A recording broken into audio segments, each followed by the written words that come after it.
Hello, everyone! Yes, everyone! Even you, Sam. Welcome to Molehill Mountain, episode 267. Andrew Eisen here to regale you with everything that annoys me. No, wait, I don't want to do annoying things. I want to happy things.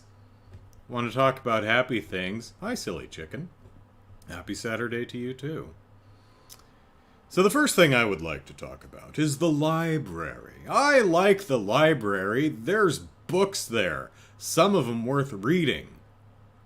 I ain't been to a library in 2 years. 'Cause, pandemic and all. Now, think back to a couple weeks ago. I had a big plan. I'm going to go to the drive-in, because I'm not going to the theater, but I'll go to the drive-in. And I went to see Ghostbusters, and then I thought the next day I'd go see the Eternals, and Encanto, because it was a double feature. But I went back and it was crowded, so I didn't buy, so I went home. Well, this past week, or maybe the week before, sometime fairly recently, because the time means nothing to me anymore,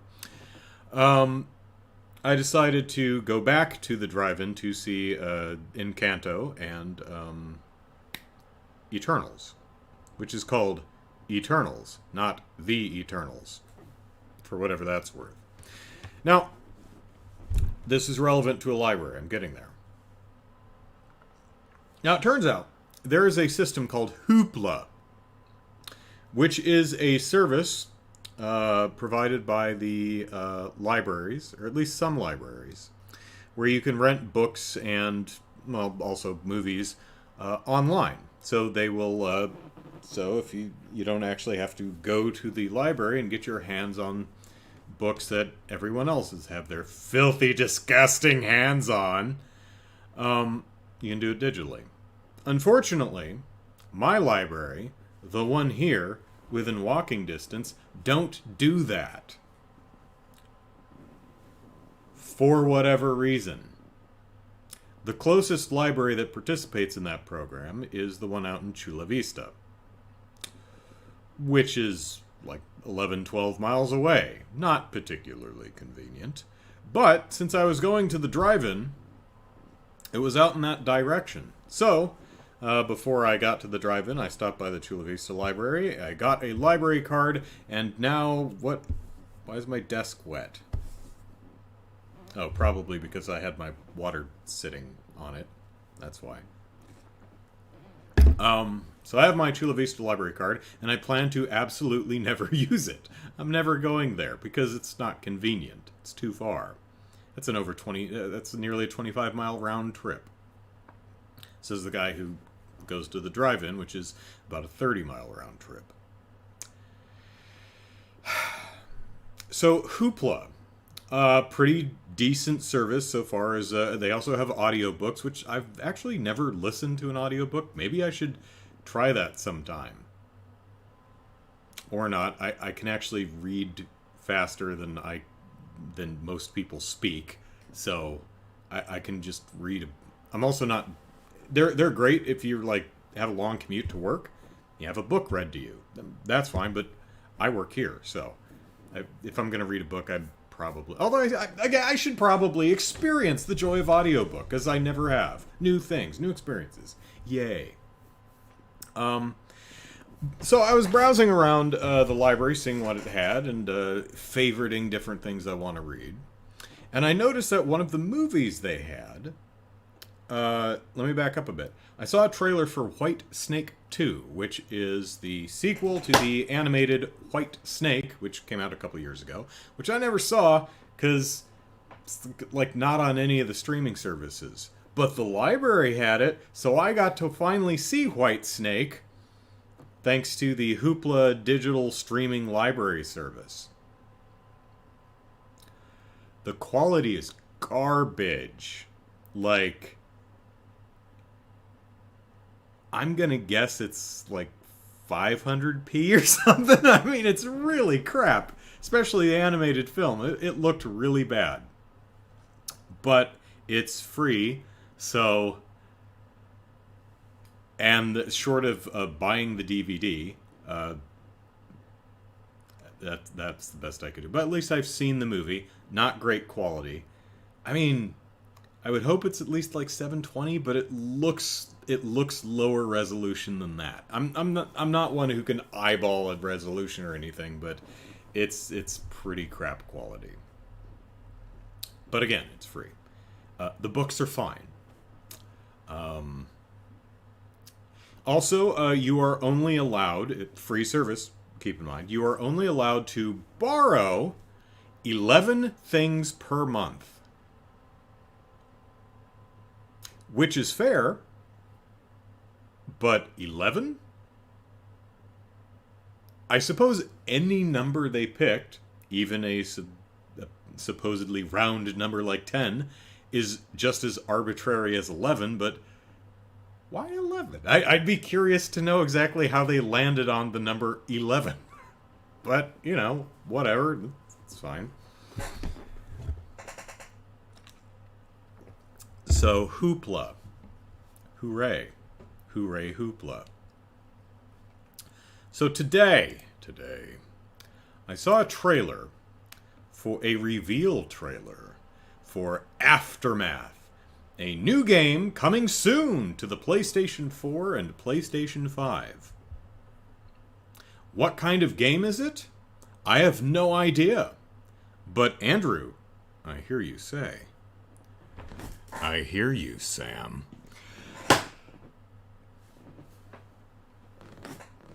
Goodness, that was a noise that my chair just made. But Andrew, how do you not know what the game is? Didn't you watch the trailer? Yes, I reply. I did watch the trailer. All 2.5 minutes of it. And yet, you don't know what the game is? Nope. No idea. How is that possible? Well, you see, dear listeners, there is a trend in video game trailers. If you've watched me rant about this, you've probably heard me say something similar. This trend is to try and convince us, gamers, to give them money without actually telling us what we're spending money on. So, Aftermath. Is it a shooter? It could be. It could be. Is it a platformer? Maybe. Adventure game? Quite possibly. Real-time strategy? Sure. Could be turn-based strategy, too. Could be an environmental puzzler. It could be a visual novel. You know, like the Telltale games. Maybe it's an endless runner. Maybe it's a dating sim. I have no idea. Because I watched the 2.5-minute trailer and I have absolutely no earthly clue what the hell the game is like because they didn't show any gameplay. Now, to be fair, one segment did look as if it was at least mimicking what the in-game camera might be, and it appears, possibly, that it uses a third-person hug-the-right-shoulder chase camera. Similar to the ones you might see in Tomb Raider, or Resident Evil 4, or Resident Evil 5, or Resident Evil 6. But not 7 or 8. But Resident Evil Revelations, or Resident Evil Revelations 2, or God of War, Gears of War. It's a third-person chase camera that hugs your shoulder. Yeah. Maybe, anyway. I mean, possibly. It could.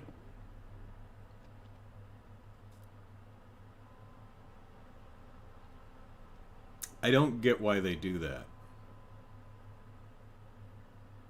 I don't get it. And I think that's what irritates me the most is I don't understand why they do that. If you follow me on Twitter, oh, and you totally should. You'll often see me complain about movie trailers that start, where the various studios will upload a movie trailer to YouTube, but they will prefix the movie trailer with a couple seconds of clips from the movie trailer that you already clicked on and started watching. That's kind of like if I'd gone to the movies to see Ghostbusters, and before the movie they showed a trailer for Ghostbusters.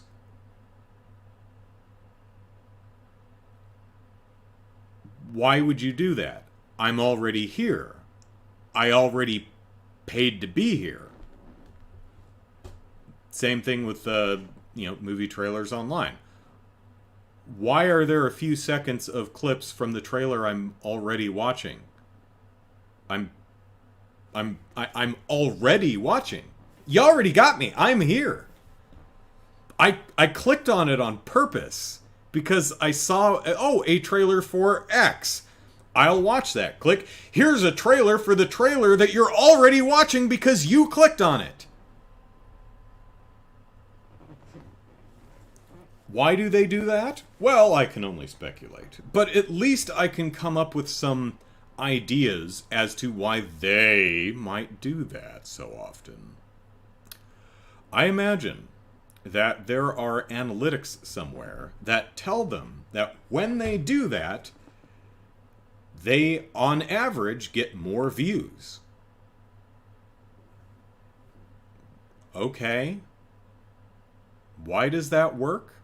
Well, imagine, if you will, that there are at least 5 people on Earth with attention spans such that if they don't see something explode in the first 2 seconds, they are not going to continue watching the video. Okay. I imagine there's a couple of people on Earth somewhere who are like, ooh, a trailer for movie X. Click. I'm bored. Okay. So, they put a very short couple of seconds of the money shots in front of the trailer for those few people. Because that gets those extra few people watching, and the rest of us either don't care at all. In fact, that's probably most people just really don't care. And there's people like me who it really irritates, but I still watch the trailer. So they're not losing anything by doing that, and they may be gaining some views, however many. Okay, that's a reason. I still don't like it, but at least that's a reason. Something I can wrap my puny little brain around. But game trailers, not just game trailers with no gameplay, but game trailers where you come away having no concept of what the game even is, I genuinely don't understand. Maybe I'm just a dipshit and everyone else is like, dude, I get it. I understand what the game is. What's wrong with you, buddy? Maybe. I have no idea what Aftermath is about. Am I interested in it? No, because I don't know anything about it. I mean, it stars a space person, or an astronaut, a person who was in space and now she's not in space. She's come back from space to a world that is, I guess, taken over by at least one alien? Maybe? I think that's what's going on. There was an alien, or a monster, or a demon or something. I don't know. There was one. Boy, was it just that one alien took over the whole Earth? Is this a local problem? Just some alien tourist being an asshole. Cut a building in half. Jerk! Go back to Alpha Centauri! You schmuck? I have no idea. Real-time strategy? Shooter? Fighter? Dating sim? Cooking sim? Fishing sim? I don't know. No idea. And that's what irritates me the most is I can't think of a reason why trailers like this are so damn common. Now, I've said this before, and I'll say it again just to be clear. If it's an established IP, sometimes like a reveal trailer or a teaser trailer, you can get away with that. For example, last week, or whenever the Game Awards was, there was that trailer for Star Wars Eclipse. Did they show any gameplay? No. Do we have any idea how it's going to play? No, but it's a Quantic Dream game, so we can kind of guess. But even if that weren't the case, it's Star Wars. And if you have a well-known, well-loved IP like Star Wars, or Ghostbusters, or Jurassic Park, Indiana Jones, whatever, sometimes you just do it. The Wonder Woman game. Absolutely no earthly clue what the hell that game's like at all. All they did was show a picture of Wonder Woman. But it's Wonder Woman. So that can be exciting. And it's early days yet. They may be... It may be too early. They don't have any gameplay to show. Fine. Aftermath comes out early next year. If you're within a year of release of your game and you have absolutely nothing to show that can communicate what your game is, it's not coming out in a year. Unless you're CD Projekt Red. Ha! Who were pretty clear for several years as to what kind of game their game was supposed to be anyway, so. But this, I started this podcast saying I wanted to be positive, and I really do. So let us switch gears here and talk about Nintendo, because Nintendo is the best at some things. Now, Nintendo is not the best at everything. Certainly not. It often lags behind its competition in areas such as modern technology, graphics, sound, online stuff, mobile games in general. Not that it doesn't do this stuff, it's usually just 10 years behind. Exploitative monetization schemes. Again, not that Nintendo won't do stuff like that, it's just 10 years behind everyone else. But you know what Nintendo is incredibly good at? Promoting upcoming games. This week, Nintendo had a Indies showcase, which showed off, I don't know, like 20 games. You know how many of the 20 games they showed had gameplay? All of them. All of them. Every single one. Why is that important? Well, because of the 1920 games they showed, I came away understanding exactly what each game actually was, and could be excited about the ones that appeal to me.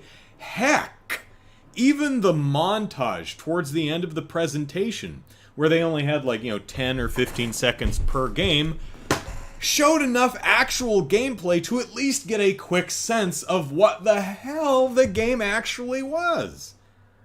That's great. I know what the games are. It's fantastic. That's a low bar to clear. I'm not really praising Nintendo. I'm just observing that it's better than everybody. Nintendo is competent. Everyone else sucks. That's not yay Nintendo, that's boo everyone else. Oh, to be fair, during the Game Awards there were like 40 games shown, and about half of them actually showed at least some bit, possibly, of gameplay.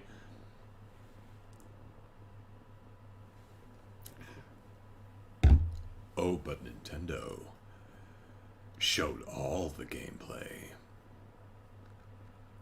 They started with Sea of Stars, which is a retro RPG, and a prequel to The Messenger, which is kind of weird, but okay. Then it moved on to Alicia, spelled with 2 I's. Alicia, which is a puzzle adventure game starring sisters who puzzle and adventure together in local co-op or solo play.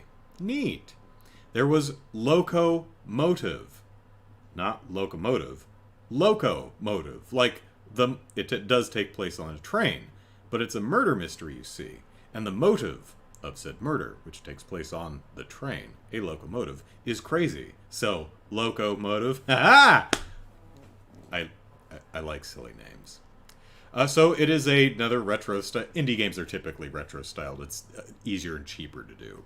But retro point and click comedy adventure where you play one of 3 characters and you have to prove you didn't do it.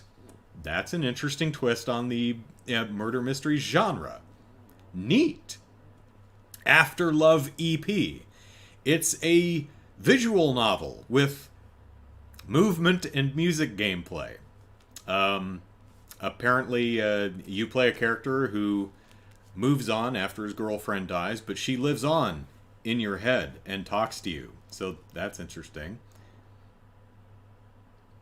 Lindy likes Locomotive. Yeah, that's pretty great. Yeah, I love pun titles. I like portmanteau titles like Returnal. I love that name. I think that's pretty great. For some reason, Forspoken, that one's not working for me. I don't like that one. Dungeon Munchies. Looks like it may be a roguelike, maybe not. Some type of platform adventure starring a zombie where you hunt monsters and cook their parts for buffs. It looks kind of like a Rogue Legacy. But that's an interesting take on, if it is a roguelike, on the get as far as you can, die, and start over. Well, how's that make sense? Because you're a zombie. Oh, okay. Cool.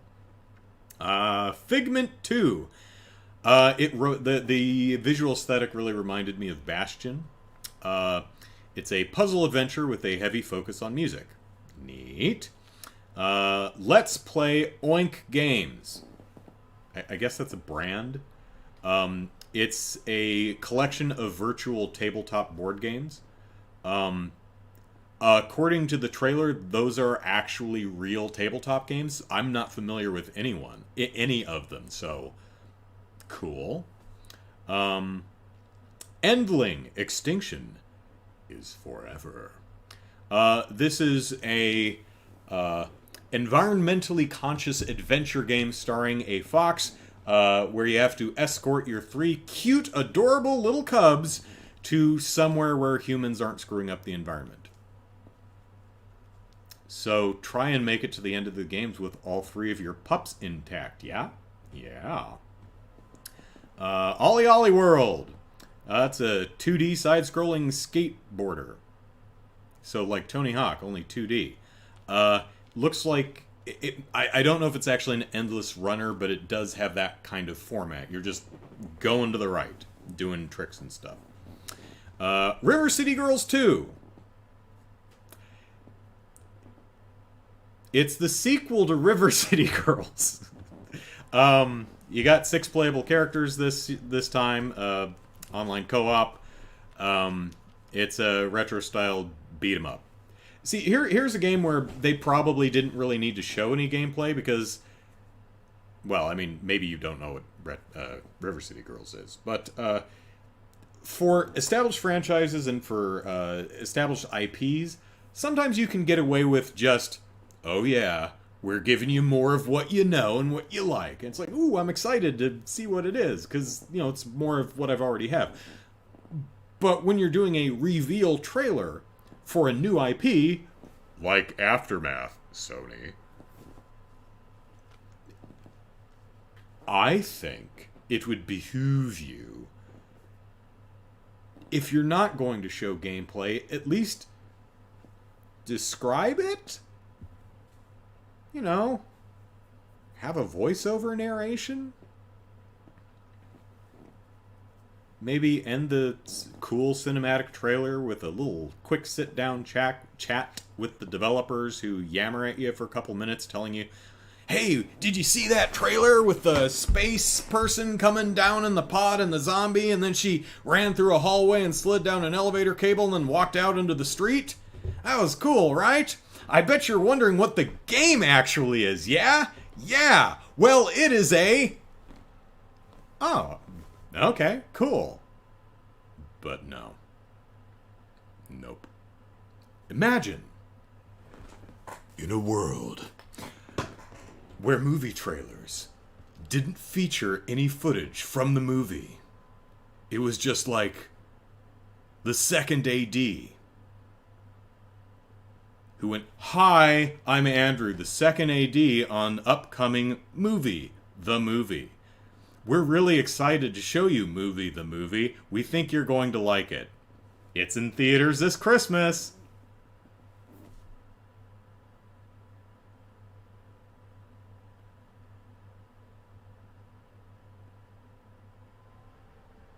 Well, second AD, you're a very handsome, personable person. But I have to admit, as charismatic as you are, I have no interest in seeing Movie the Movie because I don't know anything about it. I have no idea how you can expect me to be interested in something that I know nothing about. Let me see. I need a prop. Prop's what I need. I need to drive this shit into the ground. That's what I'm gonna do. Alright. No, this way. This way. Box! It's a box! Oh. Yes, box. There's something in the box. Don't you want what's in the box? Aren't you excited to have what's in the box? Well, if you give me $69.99 right now, you can have this box and everything in it. Aren't you excited? Aren't you anticipating the contents of this box? No! Of course you're not! Because I didn't tell you what's in the goddamn fucking box! Oh, this irritates me so much! Arg! Arg, I say! You're making me curse, Sony! My neighbors are wondering what the hell's going on! The box was empty. So then we got a montage. Parkosaurus, Don't Starve Together, Chicory, A Colorful Tale, Baby Storm, Grime, Gerda, A Flamin' Winter, Time Lie, Behind the Frame, The Finest Scenery. All of them had gameplay. You'll probably... they're only 10 or 15 second clips each because it's a montage. And while you may have questions onto exactly what's going on and exactly how to play it, it was at least enough to give you a sense of each game. And then it closed out with Omori, which is a retro RPG styled, kind of like Earthbound, it looks to me, and uses some heavy topics, so neat. So, Nintendo's the best. Nintendo wins. Once again.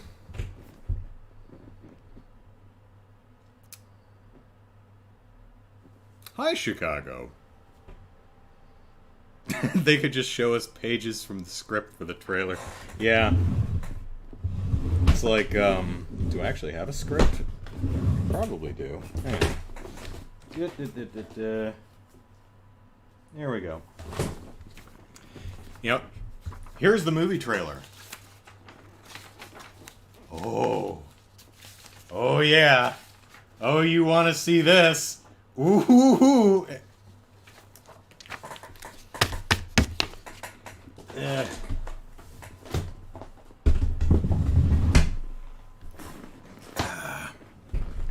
Punch the box, punch the box.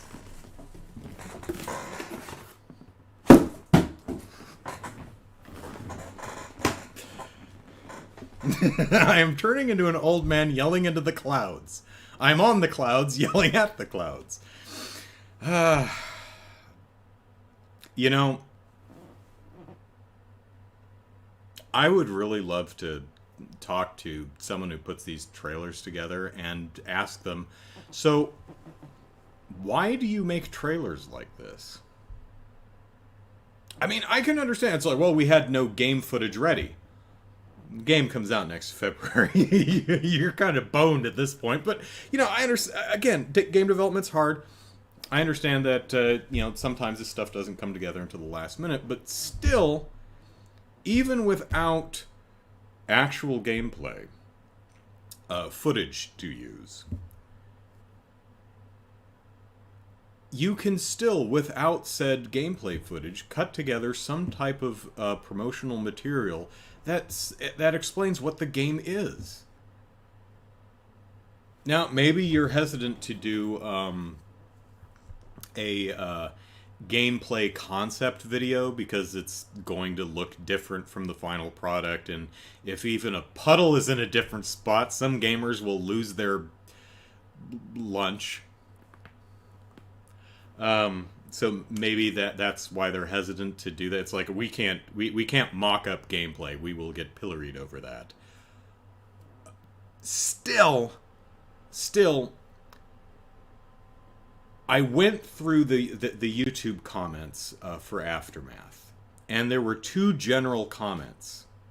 Number one, misogynistic asswipes complaining about the presence of a woman in a video game. And two, people wondering what the game is. Now that first one, I don't know what you're going to do about that, video game publishers. I mean, don't not include women in your games and in the production of your games and at all levels. You know, don't do that. But yeah, I don't know what you do about that. But the second thing, you could make promotional material that clearly communicates what we can expect out of the game, at least what genre it is. But maybe I ask too much.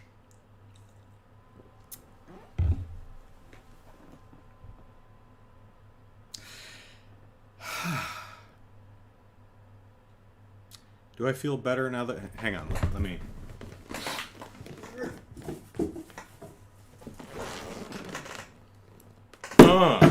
Yeah, feel better.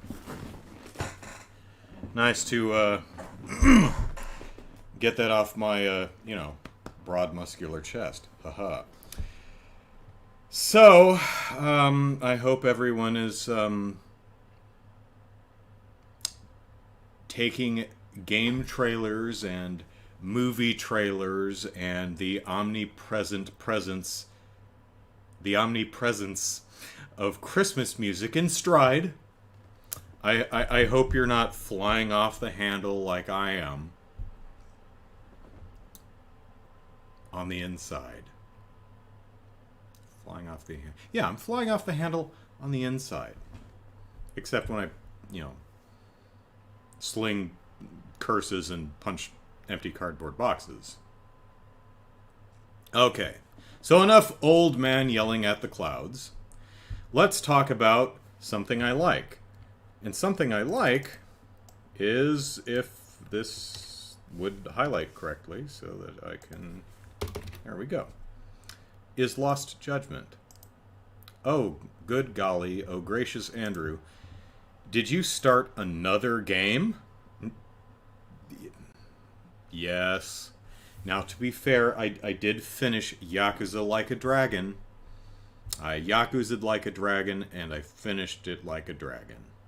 And I put it on the shelf like a dragon. And instead of continuing one of the several games that I have unfinished, I decided to start. I just combined decided and destarted. I decided to start Lost Judgment because I'm weak. Lost Judgment is the I love the name. So many possibilities for a third game.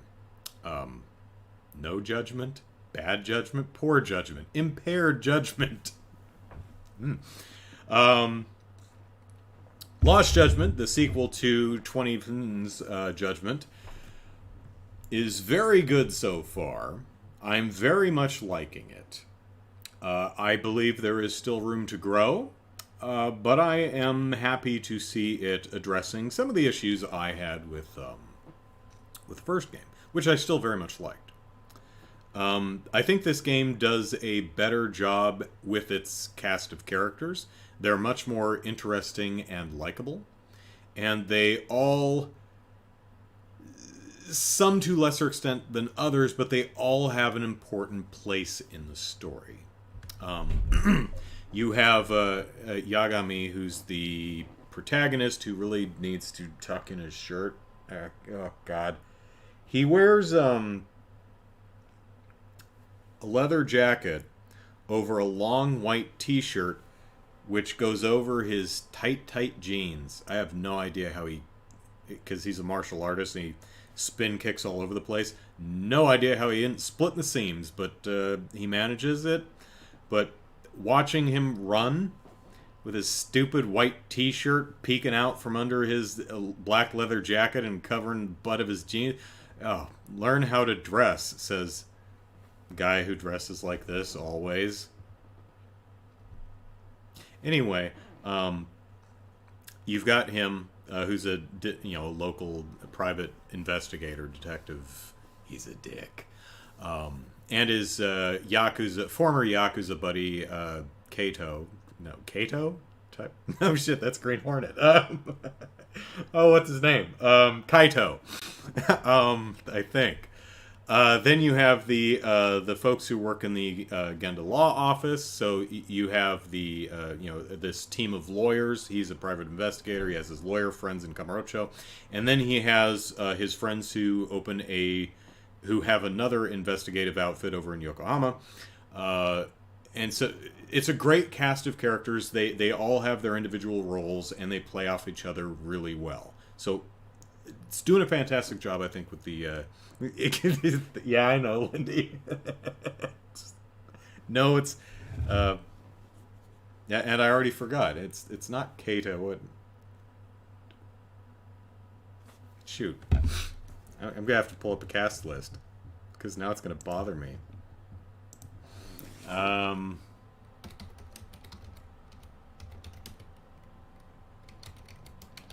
Lost Judgment characters.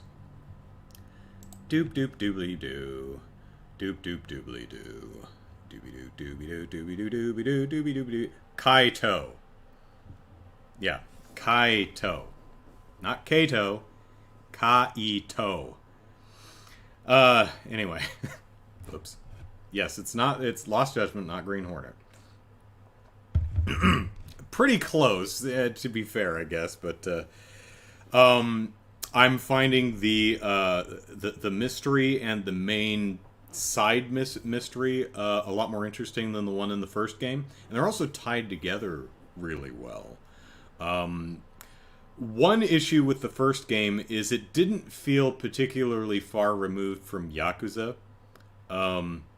Kiryu is a ex-Yakuza street brawler kind of dude, and Yagami is a detective. But it felt like exactly the same game. There were a couple perfunctory, he's tailing a dude. Okay. There's a couple times where you have to sneak... There's a lock-picking minigame, and you have to break into a building at 1 or 2 points. There's like 1 or 2 points where you use a disguise. And they weren't... They felt kind of tacked on rather than as integral or as part of the game as they should be. It was a step... You got what they were going for, but it wasn't smooth. Tato sounds like potatoes. Yeah. Kaito. Masaharu Kaito.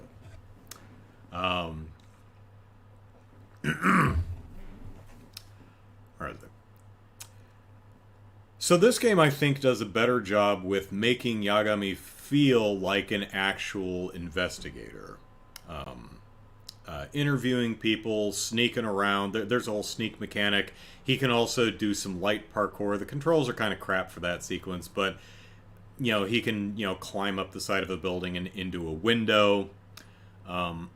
He has some detective gadgets. He has a sound detector things, a directional microphone so he can hear things from far away. He has an electronic signal detector so he can find like hidden cameras and hidden microphones and stuff. And there's a whole mini game that goes with that.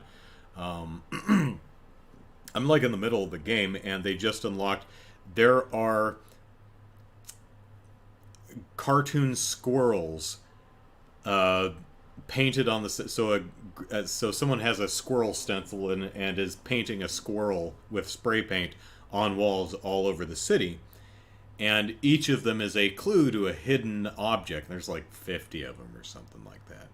So when you find a squirrel, you have to look at what the squirrel is doing. It might be pointing in a certain direction, or it might be listening real hard, and that's your cue to pull out your listening device.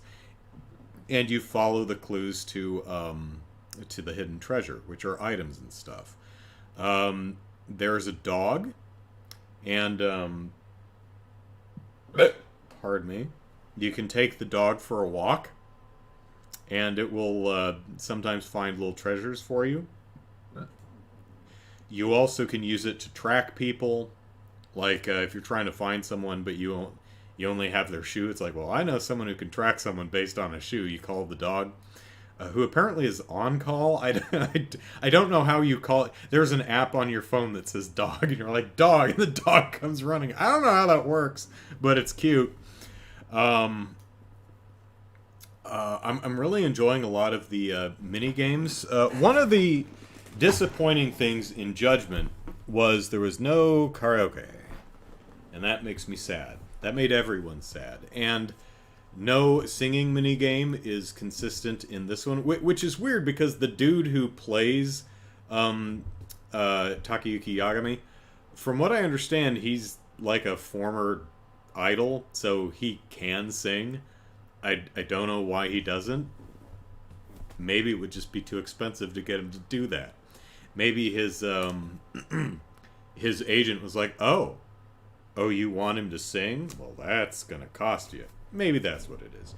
So in this game, I almost said movie, but in this game, Yagami infiltrates a high school in Yokohama and becomes the counselor to, so far, I think 4 different clubs. I think he's going to end up being like a counselor to like 10 different clubs. One of them is a mystery club, and one of them is a dance club.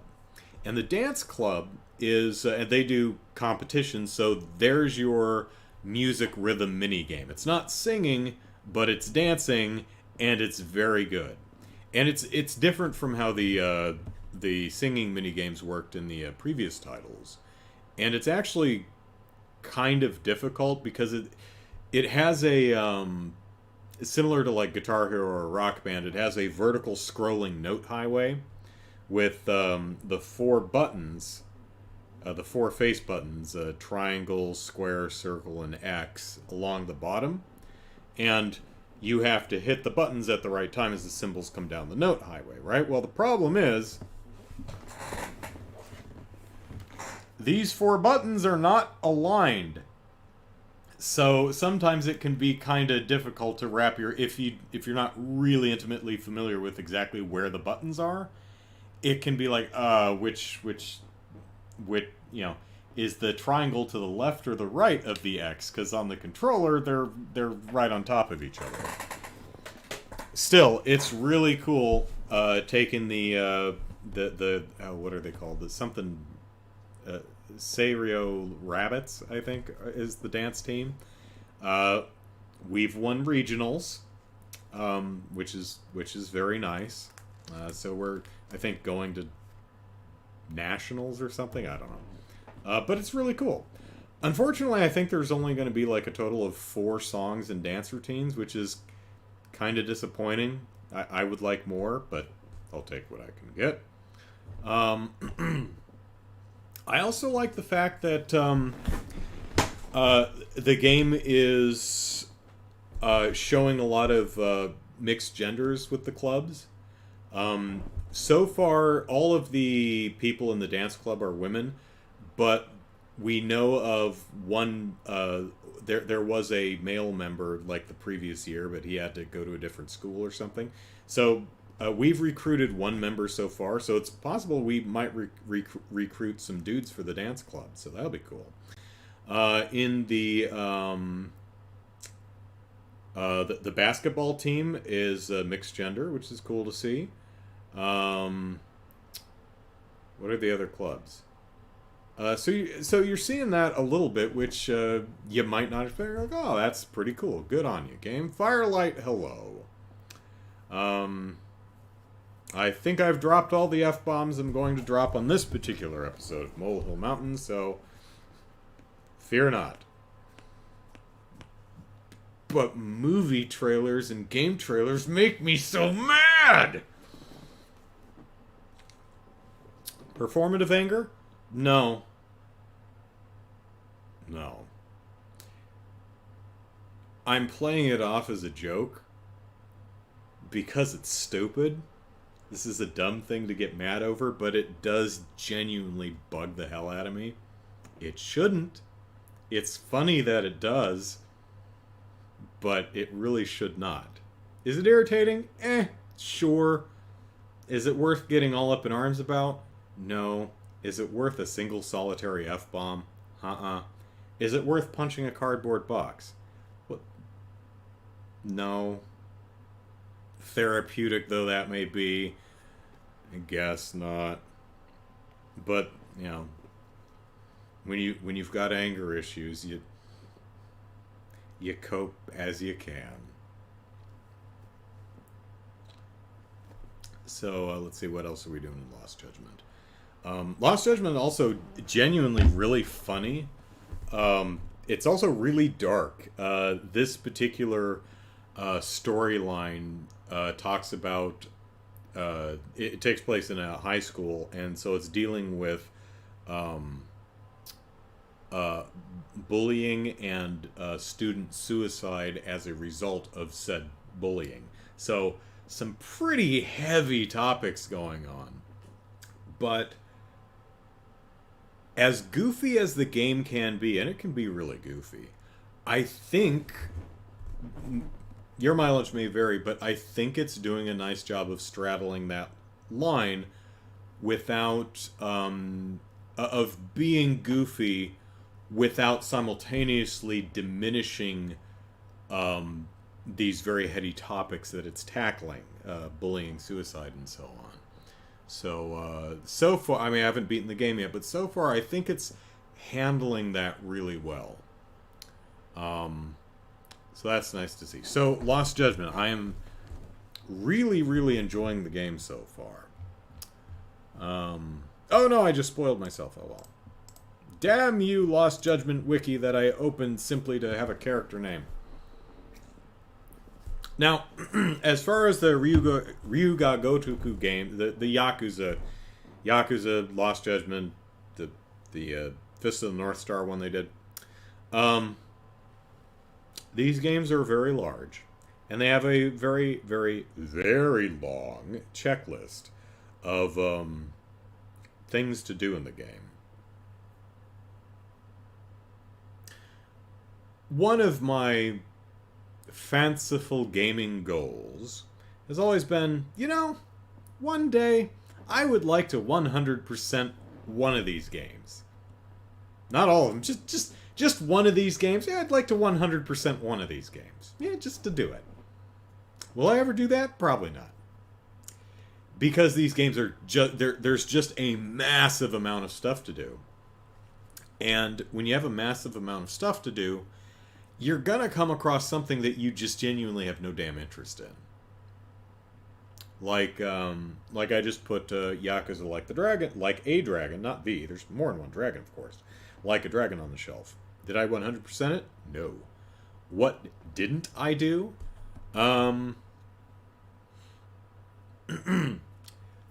If you go in the arcade, there is a not Street Fighter, Final Fight? No. Tekken? No. Virtua Fighter, that one. They have a Virtua Fighter 5 arcade cabinet.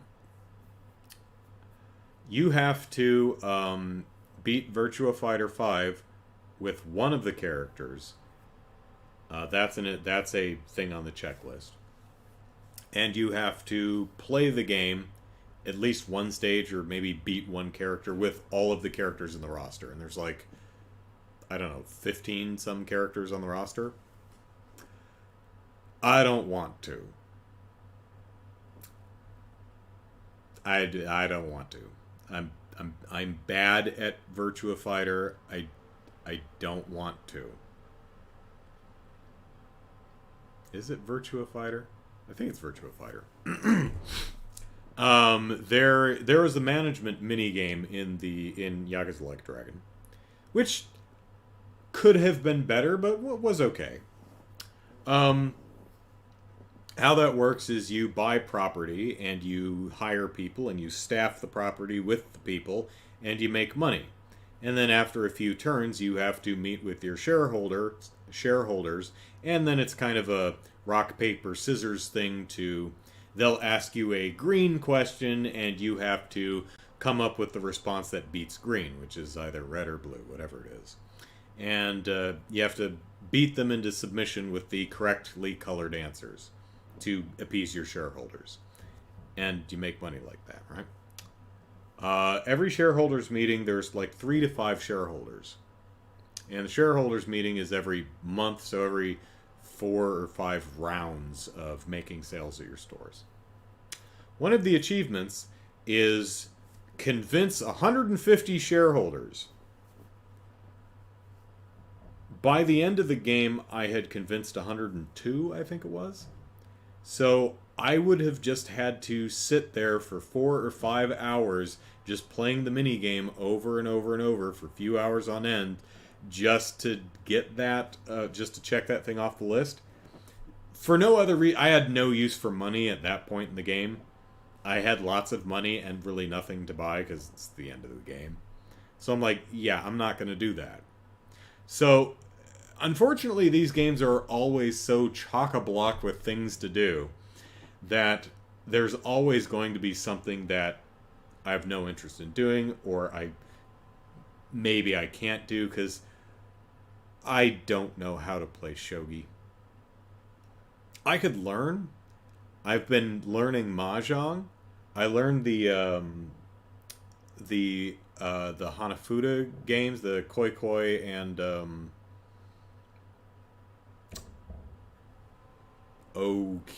the other one. They really should bring back the one the Chohan one where you have a dealer who puts dice in a cup and you bet on whether it's even or odds. That's simple, but it's a fun one. I like the simple old school gambling games. Like there's this roll 3 dice in a bowl. What? Someone's banging on something. That I haven't seen that in the recent games. I'd like to see that come back.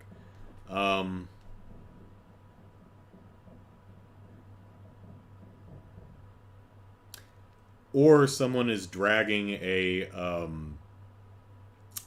garbage bin down a driveway and onto the street. Maybe that's what I'm hearing. Because I was like, someone banging something? Is there fireworks going on? I think someone's dragging a large trash bin down to the street. I do live in an apartment, but down the street that way are houses, so...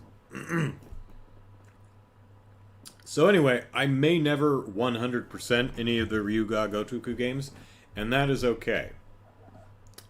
I really like them anyway. Are they perfect? No.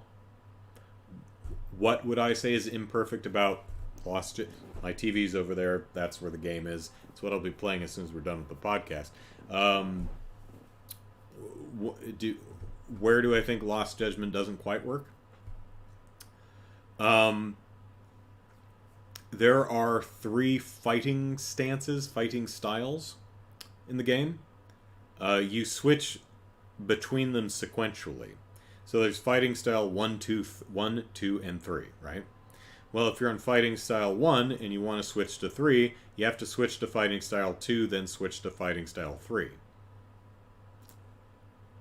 They could have easily just mapped them to different directions. On D-pad down is switch fighting styles. I don't know why they didn't just map one of the fighting styles to left, one to down, and one to right. If I'm remembering correctly, that's how several of the games have done it in the past. It's not like those buttons are used for anything else. So, not a huge deal. Small thing.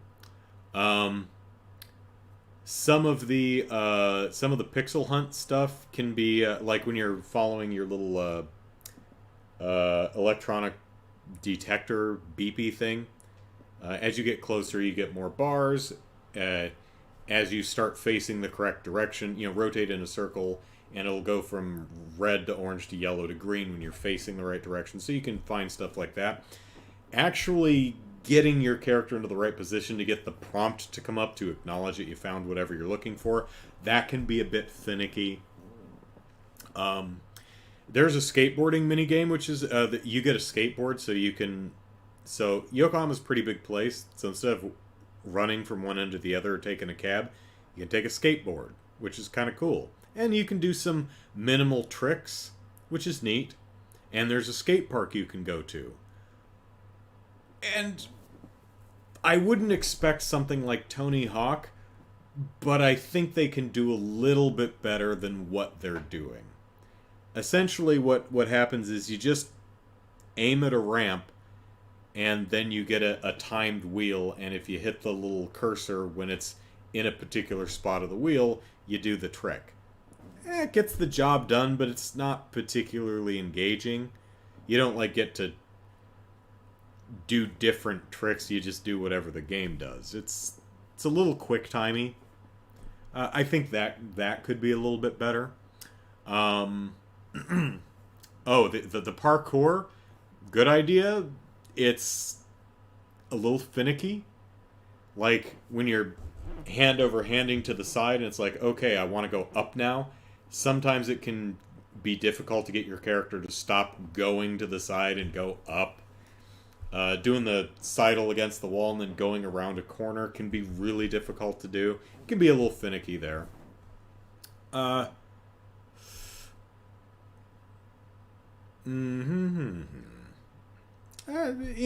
Little things like that. I don't have any huge problems with the game so far, anyway. Yagami has a master system in his office, and you can collect games to play on it.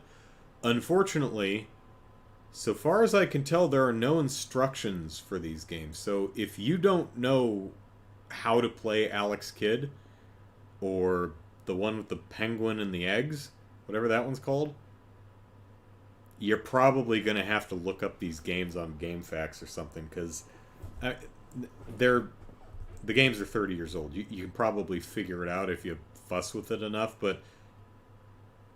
and there might be an instructional screen that I'm just missing. There is a screen that tells you what the buttons are, but it's like triangle, button 1, circle, button 2. I'm like, that's not helpful. I don't know what button 1 or button 2 are. I think what that means is it's mapping it to the original Sega Master System controller. But I don't have one of those. I don't know what it looks like. I know what it looks like, but that's not helpful for how to play the game. Just a screen that tells me how to play the game would be nice. I mean, I can figure it out. It's fine, but a little missed opportunity there, I feel. But yeah, Lost Judgment. I recommend it. I think it's a lot of fun. I do think that it can go. I think it's definitely heading in the right direction of making Yagami feel like an actual detective. I think it still has room to grow in that direction, though. And I hope they get around to doing it in Lost Judgment 3 or Judgment 3 or No Judgment, Bad Judgment, Poor Judgment. lack of judgment, whatever they call the third game. Oh, I had something else and I forgot. But in the meantime, Ryuga Gotoku Studios,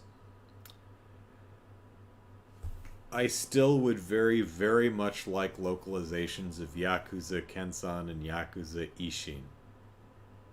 Please. You don't have to bundle them. I'll buy them separately. I really want these games. They look like a lot of fun. So, if you have some spare time, please localize them, because I will buy them both. Please. Thank you. Oh, hey, new Trails game. I think the second game in the Calvard arc, so I forget what it's called. Crimson Sin or something. I don't know. Let's see. Let me see if I can find it real quick. Doop doop skibbly doo wah. No. Where is it? It was somewhere. I saw it.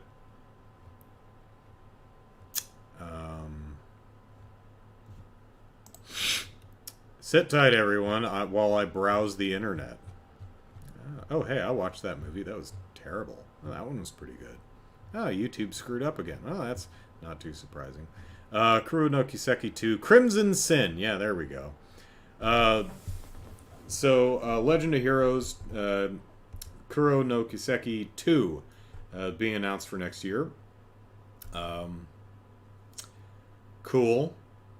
I look forward to playing it in 2032 at the rate I'm playing through the Trails games, because I still have to get through the Liberal arc, and then we're getting localizations of the Crossbell arc, and that's next, and then Cold Steel. My understanding is that's the Erebonia arc. And then the next one, Kuro no Kiseki, I have no idea what the localized name for that's going to be, because they haven't been localized yet. Calvard arc, from what I understand.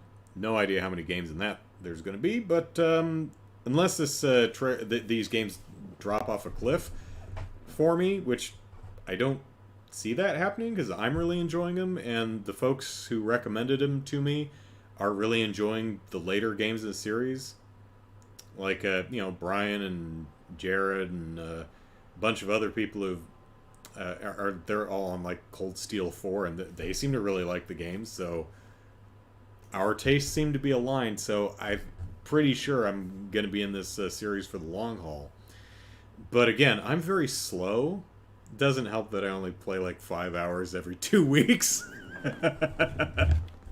And I'm slow. But, dear viewers, tomorrow's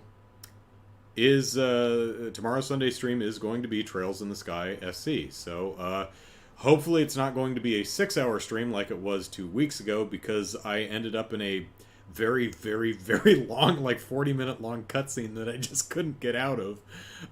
To be fair, there was a battle in the middle of the cutscene, and there were robots, and they exploded. Actually, we thought they were people, and then they exploded, and it's like, oh, dude, those guys are dead. But they turned out to be robots, so it's all good. So there's robots now, robot peoples. Fun game series, and I hope you will join me tomorrow at noon Pacific Standard Time for some Trails in the Sky SC. Oh, looking forward to me playing the Cold Steel games? Yeah, that's going to be a few years.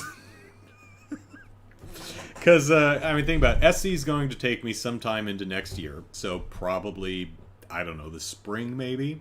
And then I'll be on the third probably until the end of that year. And then by the time I'm finished with Trails in the Sky 3, the first Crossbell game will probably be localized and ready. So, it's working out. So, that's it for me. Hope you're all having a lovely weekend. And there's lots of holidays littering the month of December, and however many you celebrate, from 0 to all, I hope you're having a lovely time. And are not getting upset over dumb shit like, Christmas carols and movie and game trailers. Because, I mean, honestly, who would get upset over trivial stuff like that? Only a lame person with, brown hair named Andrew. Okay, that's it for me. Sunday stream tomorrow, noon Pacific Standard Time. Thanks for watching. Hope to see you there. Take care, everyone. Bye-bye.